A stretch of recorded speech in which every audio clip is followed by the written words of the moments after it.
الحمد لله نحمده ونصلي على رسوله الكريم أما بعد فأعوذ بالله من الشيطان الرجيم بسم الله الرحمن الرحيم رب اشرح لي صدري ويسر لي أمري واحلل عقدة من لساني يفقهوا قولي واجعل لي وزيرا من أهلي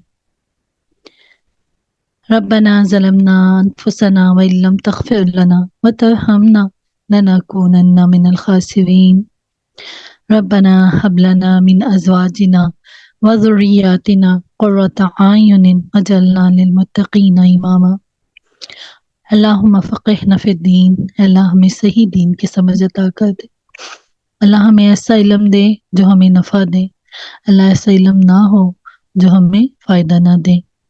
آج ہم اللہ کی رحمت سے، اللہ کے فضل و کرم سے آیت نمبر 41 سے پڑھیں گے۔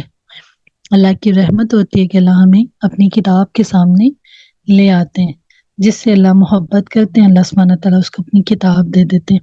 تو آپ سب کون ہیں؟ اللہ کا پیار ہے، اللہ کا لو ہے۔ مرنے کے بعد تو اللہ کو پیارا بندہ کہتے ہیں نا، کوئی فوت ہو گیا اللہ کا پیارا ہو گیا، تو زندگی میں اللہ کو پیارے ہو جائیں، زندگی میں اللہ کے پیارے بن جائے۔ تو اللہ نے آپ کو بنا لیا، الحمدللہ۔ ہم کوشش کر رہے ہیں اس کو سمجھنے کی، سیکھنے کی، اس میں عمل کرنے کی۔ کتنی محنتوں سے آپ سبق یاد کرتے ہیں نا، ماشاءاللہ، لا قوت الا باللہ، پھر سناتے ہیں، پھر ٹیسٹ دیتے ہیں۔ تو اللہ تعالیٰ تو آپ کے ایک بھی جو لکھا ہوا نا اس کی نا قدری نہیں کرے گا۔ اللہ قدردان ہے، اللہ کا نام شاکرون ہے۔ تو آپ جو اسائنمنٹس بناتے ہیں، جو آپ لوگ ترجمے کو یاد کرتے ہیں، جو آپ لکھتے ہیں، دیکھیں مجھے اتنی خوشی ہوتی ہے نا جب آپ کے اسائنمنٹس دیکھتی ہوں، آپ کا لکھا ہوا روز کے جو آپ اپنے پوائنٹس بھیجتے ہیں، تو اللہ کو کتنی خوشی ہوگی نا، کیونکہ یہ اللہ کا کلام اللہ، بل ہوا کلام اللہ، یہ اللہ کا کلام ہے۔ تو اللہ کتنا خوش ہوتے ہوں گے، میری یہ بندیاں میرا قرآن سمجھ رہی ہیں، سیکھ رہی ہیں، اپنے ہاتھوں سے لکھ رہے ہیں۔ تو الحمدللہ۔ تو آج ہم انشاءاللہ سورۃ نساء کی آیت نمبر 41 پڑھیں گے۔ فَكَيْفَ إِذَا جِئْنَا، تو اس دن کیا صورتحال ہوگی، من کل، ہر امت میں سے، بھی شہیدن، گواہ لائیں گے۔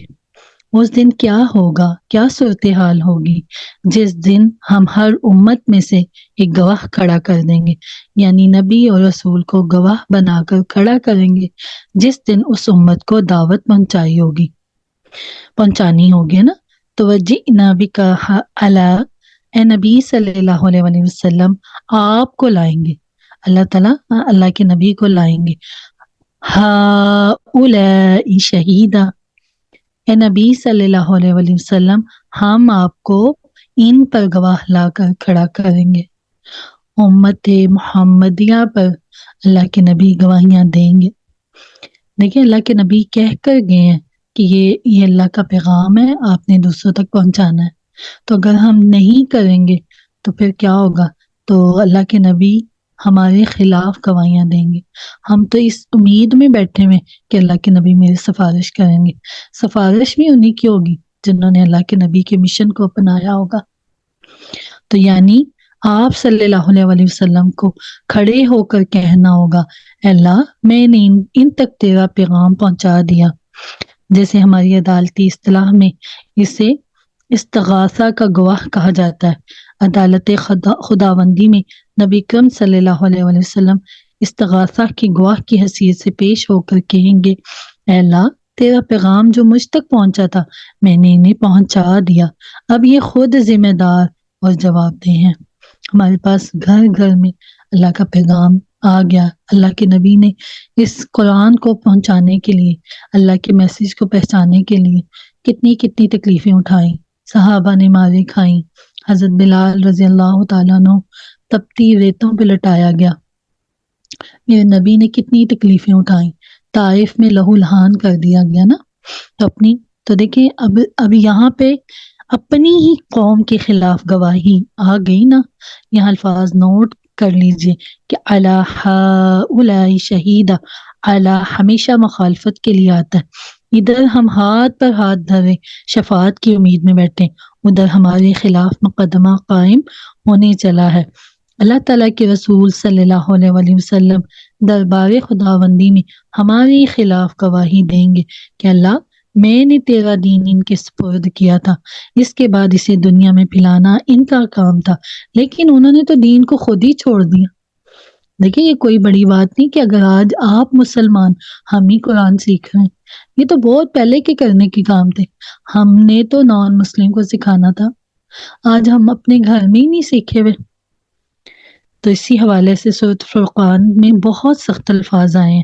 اللہ تعالیٰ کیا ہے، وَقَالَ الرَّسُولُ يَا رَبِّ إِنَّ قَوْمِ اتَّخَذُوا هَذَا الْقُرْآنَ مَحْجُورًا۔ رسول کہیں گے، اے پروردگار، میری قوم نے اس قرآن کو ترک کر دیا۔ تو آج دیکھیں، ترک ہی کیا ہوا نا، ہم رمضانی مسلمان، پھر کسی کی ڈیتھ ہو جائے جب مسلمان، پھر اس کے بعد ربی الاول آ گیا تو ربی الاولی مسلمان، ہم تو سیزنل مسلمان بنتے ہیں نا، قرآن کو چھوڑ دیا۔ لیکن ماشاء اللہ لا قوت الا باللہ، آپ ان میں سے نہیں ہیں، آپ تو جدوجہد میں لگے ہوئے ہیں نا، سیکھنے کی، سکھانے کی، سمجھنے کی۔ ماشاء اللہ لا قوت الا باللہ، اللہ استقامت دے، موت تک، قیامت تک اللہ میں اس کے ساتھ جوڑے رکھے۔ تو اللہ کے رسول گواہیاں دیں گے۔ تو آج قرآن کے ساتھ کیا کیا جاتا ہے؟ پوری شادی میں نافرمانی، ٹھنڈ پہ اسی قرآن کو بچی کے سر پہ رکھ کے کہ قرآن کے سائے تلے جائے۔ کیا یہ مقصد تھا ان کتابوں کا؟ یہ تو کتاب ہدایت ہے۔ تو دیکھ لیں، اللہ کے نبی ہمارے خلاف گواہیاں دیں گے اگر ہم کام نہیں کریں گے۔ دیکھیں، ایک ماں اپنی بیٹی کو بول کے جائے کہ آپ نے یہ کام کرنا ہے، وہ نہ کام کرے تو کیا حالات ہو پیچھے، ماں پھر واپس آئے تو کس طرح معاملات بگڑتے ہیں نا پھر۔ اللہ اکبر۔ تو کہتے ہیں کہ ایک دفعہ کا واقعہ ہے کہ ایک مرتبہ رسول اللہ صلی اللہ علیہ وسلم نے حضرت عبداللہ بن مسعود رضی اللہ تعالیٰ عنہ سے ارشاد فرمایا کہ مجھے قرآن سناؤ۔ یہ وہ آیت ہے جس آیت پہ میرے نبی مبارک روئے، ان کو دکھ ہوا اپنی امت کا کہ یہ جو امت، کہ میں امتی امتی، قیامت کے دن سب نبیوں کو نفسی نفسی ہوگا، لیکن جو میرے اور آپ کے نبی ہیں نا، ان کو امتی امتی ہوگا، تو ان کو گواہی دینی پڑے گی۔ تو اللہ کے نبی نے عبداللہ بن مسعود سے ارشاد فرمایا کہ مجھے قرآن پڑھ کر سنائیں۔ تو انہوں نے عرض کیا کہ کیا رسول اللہ صلی اللہ علیہ وسلم، میں آپ کو قرآن پڑھ کر سناؤں؟ آپ پر تو قرآن نازل ہوا ہے۔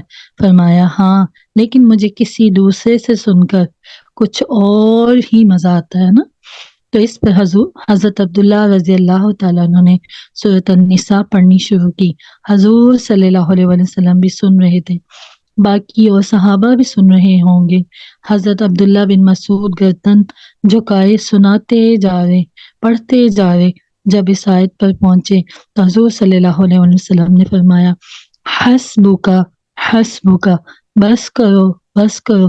عبداللہ بن مسعود نے سر اٹھا کر دیکھا تو حضور صلی اللہ علیہ وسلم کی آنکھوں مبارک سے آنسو رواں تھے۔ حضور صلی اللہ علیہ وسلم کے یہ آنسو ظاہر اس احساس کی وجہ سے تھے کہ مجھے اپنی قوم کے خلاف گواہی دینی ہوگی۔